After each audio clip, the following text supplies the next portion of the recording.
Unit 1 Electrostatics Part 3 Electric Field and Electric Field Lines.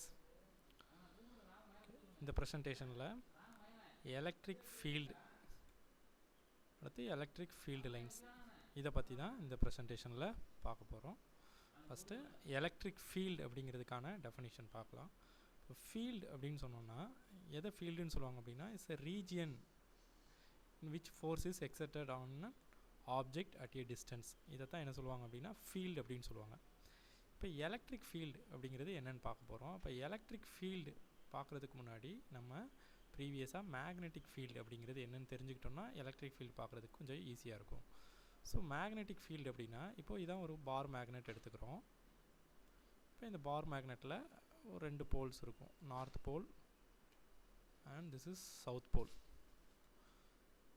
So around the magnet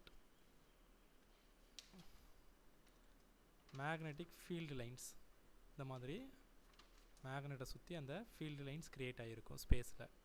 so இந்த field lines இருக்கக்கூடிய ஏரியாவை தான் நம்ம என்ன சொல்கிறோம் அப்படின்னா மேக்னெட்டிக் ஃபீல்டு அப்படின்னு சொல்கிறோம். ஸோ இந்த இடத்துல மேக்னெட்டிக் ஃபீல்டு இருக்குது அப்படிங்கிறத நம்ம எப்படி கன்ஃபார்ம் பண்ணலாம் அப்படின்னா அனதர் மெட்டீரியல், ஒரு மேக்னெட்டிக் மெட்டீரியலை இந்த ஃபீல்டு பக்கத்தில் எடுத்துகிட்டு வந்தோம் அப்படின்னா இந்த மேக்னெட்டிக் ஃபீல்டு இதை என்ன பண்ணோம் அப்படின்னா அட்ராக்ட் பண்ணுவோம், சரிங்களா? ஸோ அதை வச்சு நம்ம என்ன சொல்லலாம் அப்படின்னா இந்த இடத்துல மேக்னெட்டிக் ஃபீல்டு இருக்குது அப்படிங்கிறத நம்ம ப்ரூவ் பண்ண முடியும். இதே மாதிரி தான் எலக்ட்ரிக் ஃபீல்டு அப்படிங்கிறதையும் நம்ம கன்ஃபார்ம் பண்ணுறதுக்கு இதே மாதிரி இந்த எக்ஸ்பெரிமெண்ட்டையே நம்ம எடுத்துக்கலாம். ஸோ இதில் இப்போது நம்ம ப்ரீவியஸாக நம்ம பார்த்துருப்போம் கூலும்ஸ் லா. அந்த இதில் லைக் சார்ஜஸ் அப்படின்னு பார்த்தோம் அப்படின்னா அதாவது பாசிட்டிவ் ஆர் நெகட்டிவ் இந்த மாதிரி இருந்துச்சுன்னா அது ஒன்று என்ன பண்ணோம் அப்படின்னா ரிப்பல் பண்ணோம் அப்படின்னு பார்த்துருந்தோம். அதே மாதிரி அன்லைக் சார்ஜஸாக இருந்துச்சு அப்படின்னா அட்ராக்ட் ஈச் அதர், நெகட்டிவை அட்ராக்ட் பண்ணோம். இதெல்லாம் ப்ரீவியஸாக பார்த்தது தான். ஸோ இதே மாதிரி தான் இப்போ எலக்ட்ரிக் ஃபீல்டு பார்க்க போகிறோம். அதுக்கு முன்னாடி சில இந்த கொஸ்டின்ஸுக்கான ஆன்சர் நம்ம டெரைவ் பண்ணோம் அப்படின்னா நமக்கு எலக்ட்ரிக் ஃபீல்டுக்கான ஆன்சர் கிடச்சிரும். ஃபஸ்ட்டு பாருங்கள், the interaction between 2 charges is determined by Coulomb's law. இது ஏற்கனவே நம்ம பார்த்தது தான். 2 சார்ஜஸ்க்கு இடையில இருக்கக்கூடிய அந்த இன்ட்ராக்ஷனை நம்ம கூலும்ஸ் லா வச்சு டிட்டர்மைன் பண்ணிடலாம். இது பார்த்தது. இப்போ இன்ட்ராக்ஷன் எப்படி நடக்குது, அந்த இன்ட்ராக்ஷன் நடக்கிறதுக்கு என்ன பேஸாக இருக்குது. அடுத்ததாக ஒரு பாயிண்ட் சார்ஜை நம்ம என்ன பண்ணுறோம் அப்படின்னா ஒரு ஸ்பேஸில் வைக்கிறோம். இந்த மாதிரி ஒரு பாயிண்ட் சார்ஜ், இது ஒரு பாசிட்டிவ் சார்ஜ் கெப்ட் இன் ஏ ஸ்பேஸில் இருக்குது.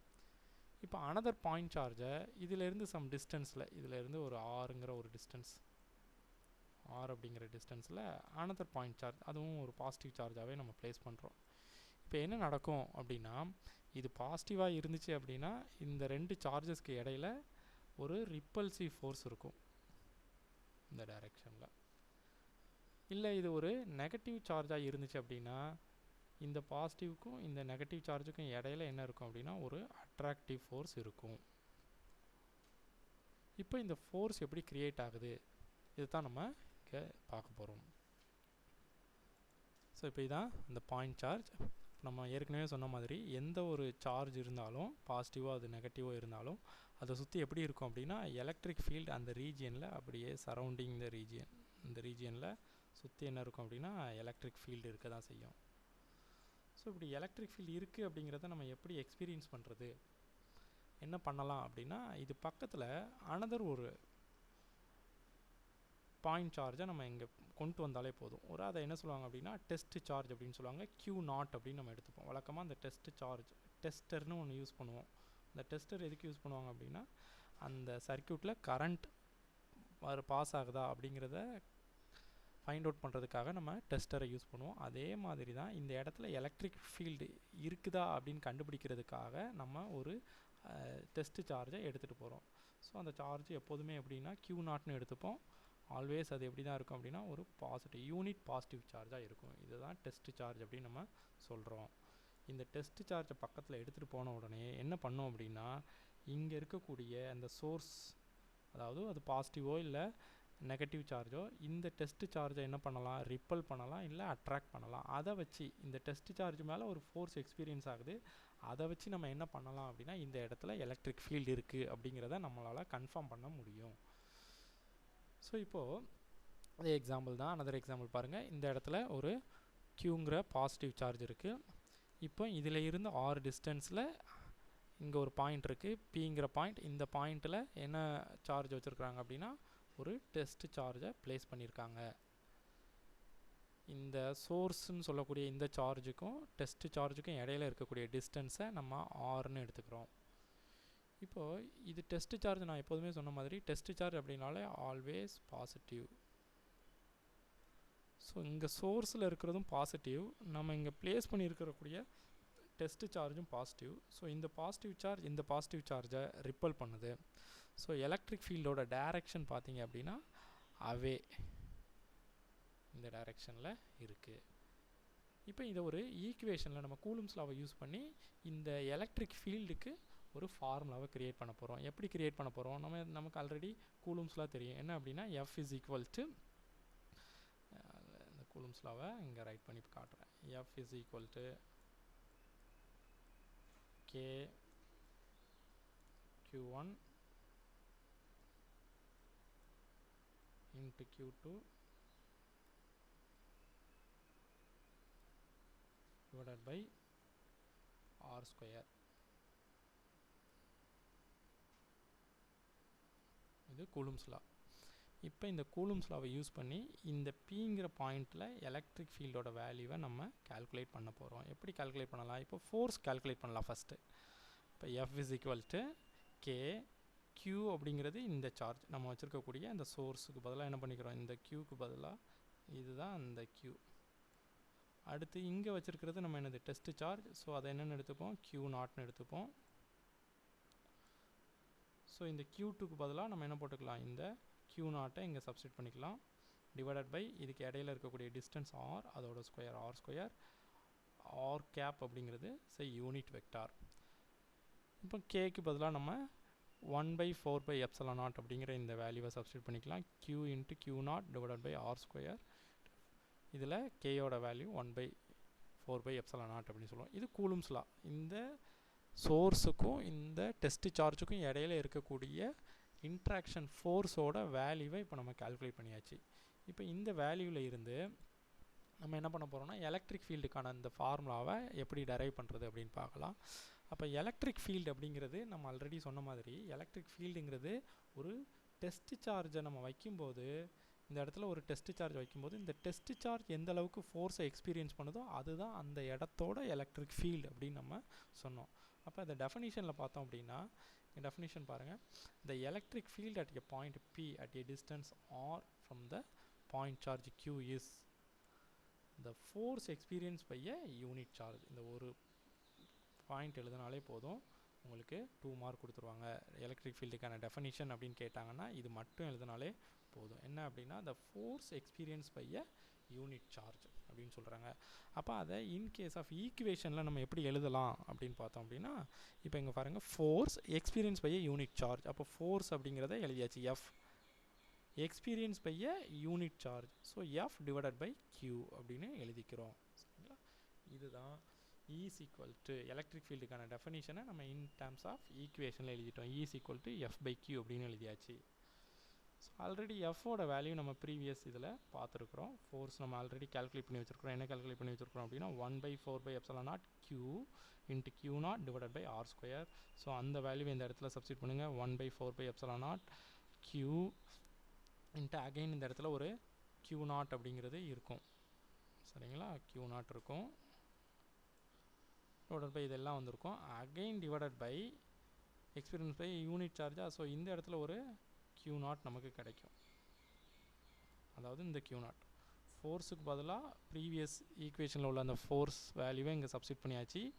அகெயின் இந்த Q0. ஸோ இந்த Q0ம் இந்த Q0 உங்களுக்கு கேன்சல் ஆயிரும். ஸோ ரிமைனிங் இந்த டேர்ம் கிடைக்கும். ஸோ இதுதான் உங்களுக்கு electric field due to a point சார்ஜுக்கான இம்பார்ட்டண்டான ஒரு ஃபார்முலா. இந்த ஃபார்முலாவை ப்ராப்ளத்துலலாம் கேட்பாங்க. So electric field due to a point charge அப்படின்னா உங்களுக்கு E vector is equal to 1/4/ε0 Q divided by R squared R cap அப்படின்னு சொல்லிடலாம். இப்போ இது ஒரு வெக்டார் குவான்டிட்டி. எலக்ட்ரிக் ஃபீல்டு அப்படின்னு சொல்கிறது இஸ் அ வெக்டார் குவான்டிட்டி. அப்போ வெக்டார் குவான்டிட்டி அப்படின்னு சொல்லும்பொழுது அதுக்கு டைரக்ஷனும் இருக்குது. இப்போ யூனிட் முதல்ல பார்த்துக்கலாம். இதோட யூனிட் அப்படின்னு பார்த்தீங்க அப்படின்னா இங்கே இந்த ஃபார்முலாலே உங்களுக்கு தெரியும், நம்ம பார்த்துருக்குறோம். E is equal to force by charge அப்படின்னு பார்த்தோம். எஃப் பை கியூ இதுதான் எலக்ட்ரிக் ஃபீல்டுக்கான பேசிக் ஃபார்முலா. அப்போ ஃபோர்ஸ் அப்படின்னு சொன்னோன்னா அதுக்கு யூனிட் நீங்கள் என்ன எழுதுவீங்க, நியூட்டன் அப்படிங்கிறத இதுக்கு சப்ஸ்டியூட் பண்ணிக்கலாம் ஃபோர்ஸுக்கு பதிலாக. அடுத்ததாக கியூ அப்படிங்கிறது இஸ் அ சார்ஜ், சார்ஜுக்கான யூனிட் கூலும். ஸோ சிங்கிறது சப்ஸ்டியூட் பண்ணிக்கலாம். அப்போ யூனிட் பாருங்கள், நியூட்டன் கூலும் இன்வர்ஸ், அப்படி இல்லைனா நியூட்டன் டிவைடட் பை கூலும்னு வரும். இந்த இடத்துல ஒரு இன்வர்ஸ் போட்டுக்கலாம். இதுதான் இதுக்கான யூனிட். இப்போது எலக்ட்ரிக் ஃபீல்டு அப்படிங்கிறது என்ன, அதுக்கான டெஃபனிஷன், யூனிட் எல்லாமே பார்த்துட்டோம். இப்போ அதோட இம்பார்ட்டன்ட் ஆஸ்பெக்ட்ஸ் என்னென்னலாம் இருக்குது அப்படிங்கிறது பார்க்கலாம். ஃபஸ்ட்டு பாருங்கள், இப்போது இந்த இடத்துல பாசிட்டிவ் சார்ஜ் மட்டும், நான் டெஸ்ட் சார்ஜ் அப்படின்னு சொன்னேன். அப்போ அந்த டெஸ்ட் சார்ஜ் அப்படிங்கிறது பாசிட்டிவாக இருக்குது. எப்போதுமே டெஸ்ட் சார்ஜ் பாசிட்டிவாக தான் இருக்கும். இந்த சோர்ஸ் சார்ஜ் பாருங்கள், இதுவும் பாசிட்டிவ். அப்போ பாசிட்டிவ் இருக்கிறதுனால எலக்ட்ரிக் ஃபீல்டோட டைரக்ஷன் பாருங்கள் உங்களுக்கு எப்படி இருக்குது அப்படின்னா, point field away from the source. இந்த சோர்ஸை விட்டு வெளிப்பக்கமாக எலக்ட்ரிக் ஃபீல்டோட டைரக்ஷன் இருக்குது அப்படிங்கிறத சொல்கிறாங்க. ஏன்னா இதுவும் பாசிட்டிவ். ஸோ ரிப்பல்ஷன் காரணமாக எலக்ட்ரிக் ஃபீல்டோட டைரக்ஷன் உங்களுக்கு எப்படி இருக்குது, அவே ஃப்ரம் த சோர்ஸ் அப்படின்னு சொல்லியிருக்காங்க. இன்கேஸ் ஆஃப் Q நெகட்டிவாக இருந்துச்சு அப்படின்னு பாருங்கள், சோர்ஸ் சார்ஜ் ஒரு வேளை நெகட்டிவாக இருக்குது, இந்த இடத்துல நெகட்டிவாக இருந்துச்சு அப்படின்னா என்ன நடந்திருக்கும் அப்படின்னா, உங்களுக்கு எலக்ட்ரிக் ஃபீல்டோட டைரக்ஷன் எப்படி இருந்திருக்கும் அப்படின்னா, டுவர்ட்ஸ் த சோர்ஸ் சார்ஜ், இந்த பக்கமாக எலக்ட்ரிக் ஃபீல்டோட டைரக்ஷன் இந்த டைரக்ஷனில் இருந்திருக்கும்.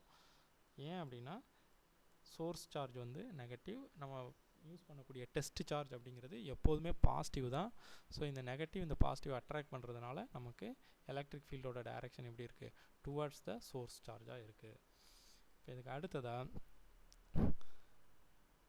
இதில் இருந்து நம்ம ஆல்ரெடி எலக்ட்ரிக் ஃபீல்டுக்கான ஃபார்முலா பார்த்துருப்போம். E is equal to force experienced by a unit positive charge. So E is equal to F by Q அப்படிங்கிற இந்த ஃபார்முலாவை நம்ம யூஸ் பண்ணியிருப்போம். இப்போ இதில் இருந்து ஃபோர்ஸுக்கான ஃபார்முலாவை நம்மளால் டெரைவ் பண்ண முடியும். இப்போ ஃபோர்ஸ் வேணும்னா என்ன பண்ணிக்கலாம், எஃப்ஐ மட்டும் இந்த பக்கமாக எடுத்துகிட்டு வந்துடுங்க, இது ரெண்டையும் மல்டிப்ளை பண்ணிக்கோங்க. ஸோ QE அப்படின்னு கிடைக்கும். இப்போ force is equal to QE அப்படிங்கிற இந்த ஈக்குவேஷனை நம்ம டெரைவ் பண்ணிக்கலாம். இதில் இருந்து எலக்ட்ரிக் சார்ஜ் எந்த அளவுக்கு ஃபோர்ஸை ப்ரொடியூஸ் பண்ணும் அப்படிங்கிறத நம்மளால் கால்குலேட் பண்ண முடியும். அடுத்ததாக இப்போ நம்ம ஆல்ரெடி பார்த்த மாதிரி எலக்ட்ரிக் ஃபீல்டு அப்படிங்கிறது இஸ் அ வெக்டார் குவான்டிட்டி அப்படின்னு சொல்லியிருக்கிறோம். அப்போது வெக்டார் குவான்டிட்டி அப்படின்னு சொல்லும் பொழுது ஸ்பேஸில் எப்படி இருக்கும், இப்போ இந்த இடத்துல ஒரு பாயிண்ட் சார்ஜ் இருக்குது அப்படின்னா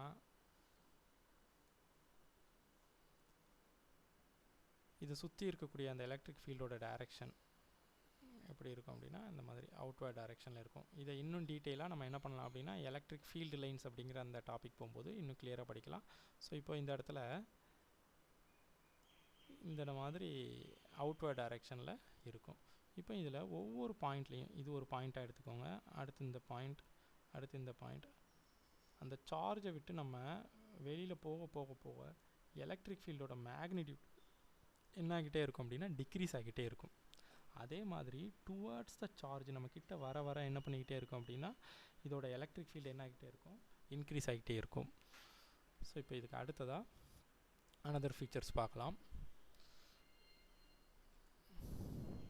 இப்போ இந்த டயக்ராம் நீங்கள் பார்த்தீங்கன்னா அது தெரியும். இங்கே சோர்ஸ் சார்ஜ் பாருங்கள், ப்ளஸ் Q அப்படின்னு சொல்லிட்டு ஒரு சோர்ஸ் சார்ஜ் இருக்குது. இங்கே ஒரு 3 பாயிண்ட் எடுத்துக்கிறாங்க. P இது சோர்ஸுக்கு ரொம்ப பக்கத்தில் இருக்குது. அடுத்து Q அப்படிங்கிற அனதர் சார்ஜ் இந்த பாயிண்டில் இங்கே இருக்குது. அடுத்து R அப்படிங்கிறது. இப்போ இந்த 3 பாயிண்ட்லேயுமே எது இந்த சோர்ஸுக்கு ரொம்ப க்ளோஸாக இருக்குது அப்படின்னா அந்த Pங்கிற பாயிண்டில் தான். அப்போ Pங்கிற பாயிண்டில் எலக்ட்ரிக் ஃபீல்டோட மேக்னிடியூட் ஆஃப் ஸ்ட்ரென்த் எப்படி இருக்கும் அப்படின்னா ஸ்ட்ராங்கராக இருக்கும். அதர் 2 பாயிண்ட்ஸை விட QRஐ விட Pயில் எப்படி இருக்கும், சார்ஜ் எப்படி இருக்கும், எலக்ட்ரிக் ஃபீல்டு எப்படி இருக்கும் அப்படின்னா ரொம்ப ஸ்ட்ராங்கராக இருக்கும். ஏன் அப்படின்னா இந்த Pங்கிற பாயிண்ட் ஃபீல்டுக்கு ரொம்ப க்ளோஸாக இருக்கும். இதே நம்ம மேக்னெட்டை எடுத்துக்கிட்டோம் அப்படின்னா எந்த ஆப்ஜெக்டை நம்ம மேக்னெட்டுக்கு பக்கத்தில் எடுத்துகிட்டு போகிறோமோ அந்த ஆப்ஜெக்டை மேக்னெட்டை என்ன பண்ணும், ரொம்ப அதிகமான ஃபோர்ஸோட அட்ராக்ட் பண்ணும். அதே மாதிரி மேக்னெட்டை விட்டு ரொம்ப டிஸ்டன்ஸில் நம்ம ஒரு ஆப்ஜெக்டை வச்சுருந்தோம் அப்படின்னா அந்த ஆப்ஜெக்ட் மேலே அது எக்ஸ்பீரியன்ஸ் பண்ணக்கூடிய ஃபோர்ஸோட வேல்யூ ரொம்ப கம்மியாக இருக்கும். இதே மாதிரி தான் எலக்ட்ரிக் ஃபீல்டுலையும் நம்ம பார்க்கலாம். சோர்ஸ் சார்ஜுக்கு நியராக இருக்கக்கூடிய பாயிண்ட் சார்ஜை அது ஈஸியாக அஃபெக்ட் பண்ணும். டிஸ்டன்ஸ் தாண்டி போக போக அதோட ஸ்ட்ரென்த் வந்து உங்களுக்கு குறைஞ்சிக்கிட்டே போகும். இப்போ இதுக்கு அடுத்ததாக நம்ம எடுத்துருக்கக்கூடிய டெஸ்ட் சார்ஜ் அப்படிங்கிறது Q0 அப்படிங்கிறது எப்போதுமே எப்படி இருக்கும் அப்படின்னா சஃபிஷியன்ட்லி ரொம்ப ரொம்ப ரொம்ப ஸ்மாலாக இருக்கும். எதனால் அந்த டெஸ்ட் சார்ஜை நம்ம ரொம்ப ஸ்மாலாக வைக்கிறோம் அப்படின்னா, இப்போது இந்த இடத்துல சோர்ஸ் சார்ஜ் இருக்குது, நம்ம வைக்கக்கூடிய டெஸ்ட் சார்ஜ் வந்து இந்த சோர்ஸ் சார்ஜை விட அதிகமாக இருந்துச்சு அப்படின்னா இந்த சோர்ஸ் சார்ஜ் அதோட இடத்துல இருந்து டிஸ்பிளேஸ் ஆகி வேறு இடத்துக்கு போகிறதுக்கு பாசிபிலிட்டிஸ் இருக்குது. ஏன்னா இது வந்து ரொம்ப கிரேட்டரான வேல்யூவாக இருந்துச்சு அப்படின்னா டெஸ்ட் சார்ஜ் சோர்ஸ் சார்ஜை விட சோர்ஸ் சார்ஜ் அதை என்ன பண்ணிடும், ரிப்பல் பண்ணும் இல்லை அட்ராக்ட் பண்ணும். ஸோ அதை அவாய்ட் பண்ணுறதுக்காக தான் டெஸ்ட் சார்ஜ் அப்படின்னு நம்ம எடுத்துக்கக்கூடியது ரொம்ப ரொம்ப ரொம்ப ஸ்மாலாக இருக்கும். சரிங்களா? அப்போ அந்த எப்படி இருக்கும் அப்படின்னா சஃபிஷியன்ட்லி ஸ்மாலாக இருக்கும் அப்படின்னு சொல்கிறாங்க. ஏன் அப்படின்னா டெஸ்ட் சார்ஜ்னால சோர்ஸ் என்ன ஆகக்கூடாது, மூவ் ஆகக்கூடாது அப்படின்னு சொல்லியிருக்காங்க. அடுத்ததாக இந்த எலக்ட்ரிக் ஃபீல்டை பற்றி பார்த்தோம். அப்போ எலக்ட்ரிக் ஃபீல்டில் என்ன மாதிரியான எலக்ட்ரிக் ஃபீல்ட்லாம் இருக்குது பார்த்தோன்னா, ஃபஸ்ட்டு ஒன் பார்த்திங்க அப்படின்னா uniform or constant electric field அப்படின்னு சொல்லுவாங்க. அடுத்ததாக நான் யூனிஃபார்ம் எலக்ட்ரிக் ஃபீல்டு. இந்த மாதிரி 2 டைப்ஸ் ஆஃப் எலக்ட்ரிக் ஃபீல்டு இருக்குது. யூனிஃபார்ம் எலக்ட்ரிக் ஃபீல்ட்னால் என்ன அப்படின்னு பார்க்கலாம். இப்போ இந்த டயக்ராம் பார்த்திங்கன்னா உங்களுக்கு தெரியும். டைரக்ஷன் பாருங்கள். எலக்ட்ரிக் ஃபீல்டு அப்படின்னு சொல்லும்பொழுது அது ஒரு வெக்டார் குவான்டிட்டி. ஸோ அதுக்கு மேக்னிடியூட்டும் இருக்கும், டைரக்ஷனும் இருக்கும். இப்போ இந்த டைரக்ஷன் பாருங்கள், இந்த ஆரோ மார்க்ஸ் எல்லாமே ஒரே டைரக்ஷனில் தான் இருக்குது. எல்லா ஆரோ மார்க்கும் பார்த்திங்க அப்படின்னா எல்லாமே ஒரே மாதிரி தான் இருக்குது. அப்போ இந்த எலக்ட்ரிக் ஃபீல்டில் டைரக்ஷன் எல்லாம் எப்படி இருக்குது, சேம் டைரக்ஷனாக இருக்குது. அடுத்தது டைரக்ஷன் மட்டும் இருந்தால் போதாது, மேக்னிடியூட்டும் எப்படி இருக்கணும் அப்படின்னா கான்ஸ்டண்ட்டாக இருக்கணும். அப்போ மேக்னிடியூட் அப்படிங்கிறது இந்த ஆரோ மார்க்கோட லென்த் பாருங்கள், எல்லா ஆரோ மார்க்கோட லென்த்தும் எப்படி இருக்குது, கான்ஸ்டண்ட்டாக இருக்குது. அப்போது கான்ஸ்டன்ட் மேக்னிடியூட், சேம் டைரக்ஷன், அதே நேரத்தில் கான்ஸ்டன்ட் மேக்னிடியூட் எல்லா பாயிண்ட்ஸ்லையுமே இருந்துச்சு அப்படின்னா அதை தான் என்ன சொல்லுவாங்க, யூனிஃபார்ம் எலக்ட்ரிக் ஃபீல்ட். ஷார்ட்டாக நம்ம என்ன சொல்லலாம், same direction and constant magnitude at all points in space, that is called uniform electric field அப்படின்னு சொல்கிறாங்க. அப்போ நான் யூனிஃபார்ம்னா எப்படி இருக்கும் அப்படிங்கிறது பார்க்கலாம். இந்த டயக்ராம் பார்த்தீங்கனாலே உங்களுக்கு தெரிஞ்சிடும். டைரக்ஷன் எல்லாம் சேமாக இருக்குது. ஓகே, நீங்கள் இதை யூனிஃபார்ம் எலக்ட்ரிக் ஃபீல்டுன்னு சொல்ல முடியாது. ஏன் அப்படின்னா டைரக்ஷன் மட்டும்தான் சேமாக இருக்குது. அதோட மேக்னிடியூட் பாருங்கள், இந்த ஆரோ மார்க் இந்த ஆரோ மார்க் இந்த ஆரோ மார்க்கை கம்பேர் பண்ணி பார்த்தீங்க அப்படின்னா இதோட லென்த் வந்து கம்மியாக இருக்குது. இந்த சைட்லாம் பாருங்கள் லென்த் ரொம்ப ரொம்ப கம்மியாக இருக்குது. நம்மளால் ஈஸியாக ஐடென்டிஃபை பண்ண முடியுது. அப்போது டைரக்ஷன் சேமாக இருந்தாலும் மேக்னிடியூட் எப்படி இருக்குது, டிஃப்ரெண்ட்டாக இருக்குது. ஸோ இதைத்தான் என்ன சொல்கிறாங்க, நான் யூனிஃபார்ம் எலக்ட்ரிக் ஃபீல்டு அப்படின்னு சொல்கிறாங்க. அப்போ டிஃப்ரெண்ட் டைரக்ஷனும் இருக்கும் ஆர் டிஃப்ரெண்ட் மேக்னிடியூட்டும் இருக்கும் or both at different points. ஒவ்வொரு டிஃப்ரெண்ட் பாயிண்ட்டில் ஒவ்வொரு வேல்யூ இருந்தால் கூட அதை நம்ம என்னென்னு எடுத்துக்கலாம், நான் யூனிஃபார்ம் எலக்ட்ரிக் ஃபீல்டுன்னு எடுத்துக்கலாம். இப்போ இதுவும் ஒரு நான் யூனிஃபார்ம் எலக்ட்ரிக் ஃபீல்டுக்கு எக்ஸாம்பிள் தான். இப்போ இந்த இடத்துல சார்ஜ் இருக்குது, இந்த இடத்துல சார்ஜ் இருக்குதுன்னு வச்சுக்கிறோம். இதை விட்டு வெளியில் போக போக ஒவ்வொரு இடத்துலையும் பாருங்கள் எலக்ட்ரிக் ஃபீல்டோட டைரக்ஷன் இந்த இடத்துல இந்த டைரக்ஷனில் இருக்குது, இந்த பாயிண்டில் இந்த டைரக்ஷனில் இருக்குது. ஒவ்வொரு இடத்துலையும் அதோட டைரக்ஷன் இண்டிகேஷன் மாறுது. அதே மாதிரி ஆரோ மார்க்கோட லென்த்தும் மாறுது. அப்போது ஒவ்வொரு பாயிண்ட்லேயும் அதோட மேக்னிடியூட் அண்ட் டைரக்ஷன் சேஞ்ச் ஆகுது. ஸோ இதைத்தான் என்ன சொல்கிறாங்க, நான் யூனிஃபார்ம் எலக்ட்ரிக் ஃபீல்டு அப்படின்னு சொல்கிறாங்க. அப்போ இந்த எலக்ட்ரிக் ஃபீல்டு இதை நம்ம யூனிஃபார்ம் எலக்ட்ரிக் ஃபீல்டை எது கிரியேட் பண்ணும், நான் யூனிஃபார்ம் எலக்ட்ரிக் ஃபீல்டை எது கிரியேட் பண்ணும் அப்படின்னு பார்க்கலாம். அப்போது ஒரு பாயிண்ட் சார்ஜ் கிரியேட் பண்ணக்கூடிய எலக்ட்ரிக் ஃபீல்டு எப்போதுமே எப்படி தான் இருக்கும் அப்படின்னா நான் யூனிஃபார்ம் எலக்ட்ரிக் ஃபீல்டு தான். இந்த இப்போவே நம்ம பார்த்தோம், இது எல்லாமே ஒரு பாயிண்ட் சார்ஜ் கிரியேட் பண்ணக்கூடிய எலக்ட்ரிக் ஃபீல்டு. இது எப்படி இருக்குது, நான் யூனிஃபார்மாக இருக்குது. அடுத்து ஏன் நான் யூனிஃபார்மாக இருக்குது அப்படின்னா நம்ம இங்கே பார்த்த மாதிரி அந்த டயக்ராம்லேயே கொடுத்துருக்காங்க. ஒவ்வொரு இடத்துலையும் அதோட டைரக்ஷன் அண்ட் மேக்னிடியூட் எல்லாமே எப்படி இருக்குது, ரேடியலி அவுட்வேர்ட்ஸாக இருக்குது. ஒருவேளை இது நெகட்டிவ் சார்ஜாக இருந்தால் இன்வேர்ட்ஸாக இருக்கும். அதனால் இது என்ன சொல்கிறாங்க, நான் யூனிஃபார்ம் எலக்ட்ரிக் ஃபீல்டு அப்படின்னு சொல்கிறாங்க. அடுத்து ஒரு ப்ராப்ளம் கொடுத்துருக்காங்க. இந்த ப்ராப்ளத்தை பாருங்கள். Example 1.6, calculate the electric field at the points PQ for the following two cases as shown in the figure. இப்போ இதான் டயக்ராம் கொடுத்துருக்குறாங்க. இப்போ இங்கே ஆல்ரெடி ஆரிஜினில் 2 சார்ஜஸ் இருக்குது. ஒன்று என்ன சொல்லியிருக்காங்க, a positive point charge +1 microcoulomb is placed at the origin. +1 microcoulumbங்கிற ஒரு சார்ஜ் இந்த ஆரிஜினில் இருக்குது. இந்த ஆரிஜினில் இருந்து 2 மீட்டர் டிஸ்டன்ஸில் Pங்கிற ஒரு பாயிண்ட் இருக்குது. அடுத்ததாக இதில் இருந்து ஆரிஜினில் இருந்து 4 மீட்டர் டிஸ்டன்ஸில் ஒரு பாயிண்ட் இருக்குது. அதை தான் என்னது எடுத்துக்கிறோம், Q அப்படின்னு எடுத்துக்கிறோம். இப்போ இந்த 2 பாயிண்ட்லையும் அவங்க என்ன கால்குலேட் பண்ண சொல்லியிருக்கிறாங்க, எலக்ட்ரிக் ஃபீல்டோட வேல்யூவை கால்குலேட் பண்ண சொல்லியிருக்கிறாங்க. அடுத்த கேஸில் a negative point charge minus 2 microcoulomb is placed at the origin. இப்போ ஆரிஜினில் -2 microcoulomb இருக்குது. ஆரிஜின்லேருந்து 2 மீட்டர் டிஸ்டன்ஸில் Pங்கிற ஒரு பாயிண்ட் இருக்குது. அதே மாதிரி 6 மீட்டர் டிஸ்டன்ஸில் இங்கே Qங்கிற ஒரு பாயிண்ட் இருக்குது. இந்த 2 பாயிண்ட்ஸ்லையும் எலக்ட்ரிக் ஃபீல்டோட வேல்யூ என்னங்கிறத ஃபைண்ட் அவுட் பண்ண சொல்லியிருக்காங்க. இப்போ அதை நம்ம பார்க்கலாம்.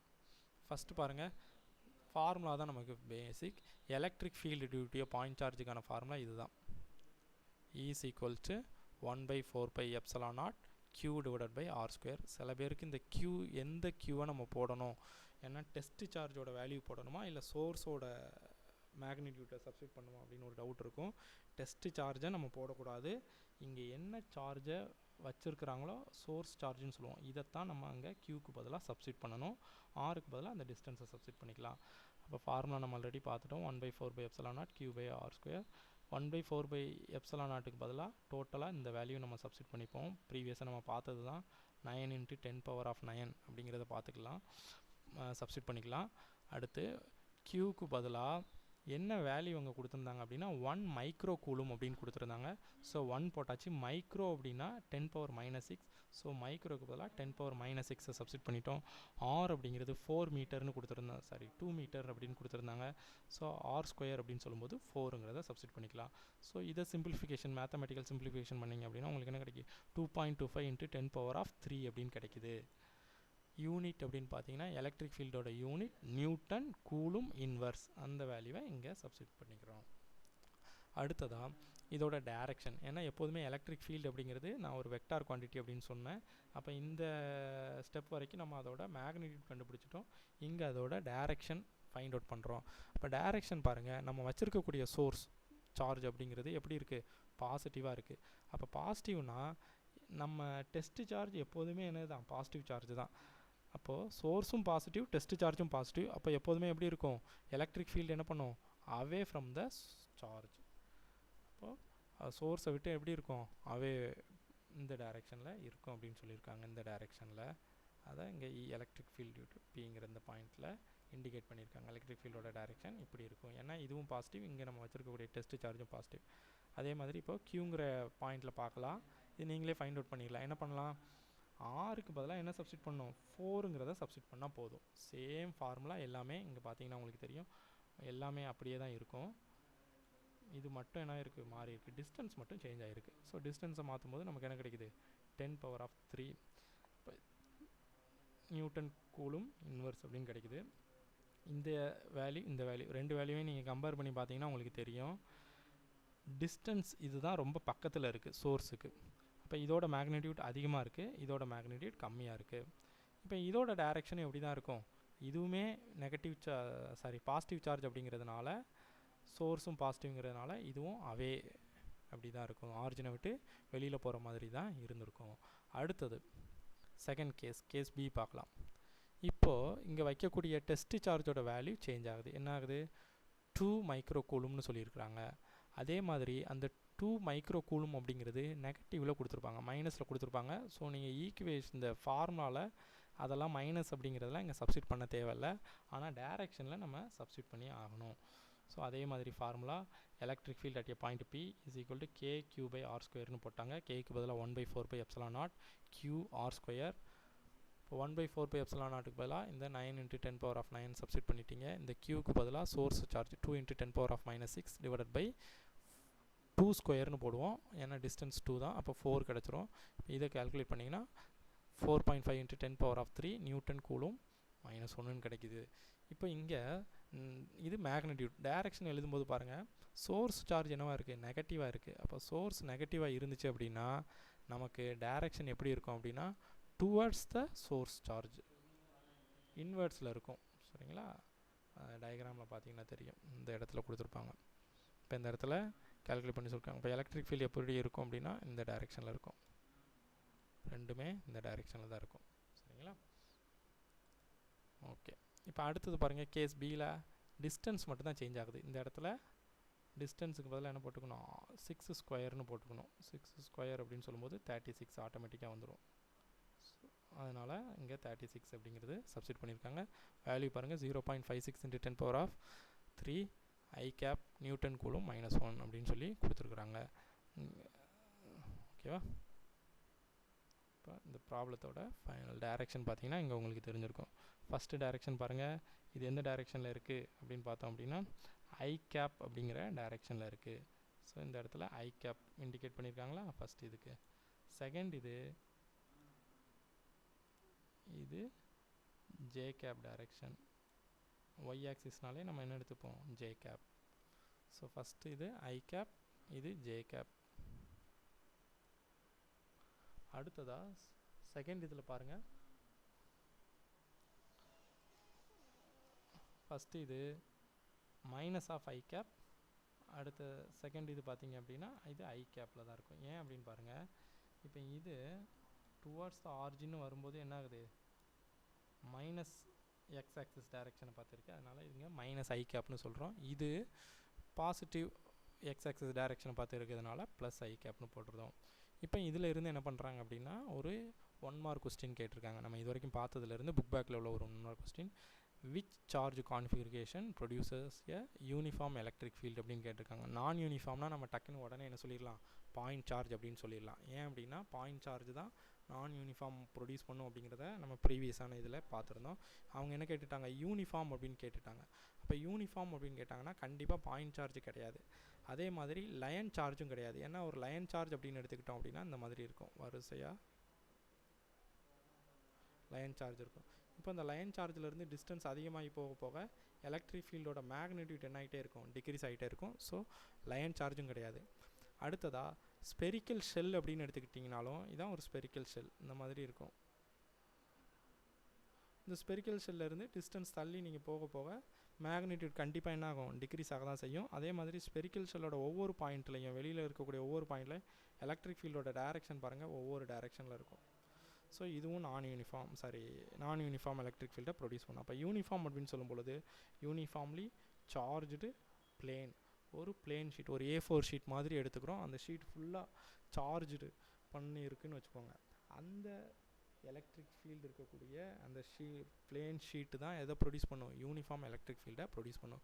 ஸோ இப்போ ஆன்சர் அப்படின்னு எடுத்துக்கிட்டிங்க அப்படின்னா option C, uniformly charged infinite plane.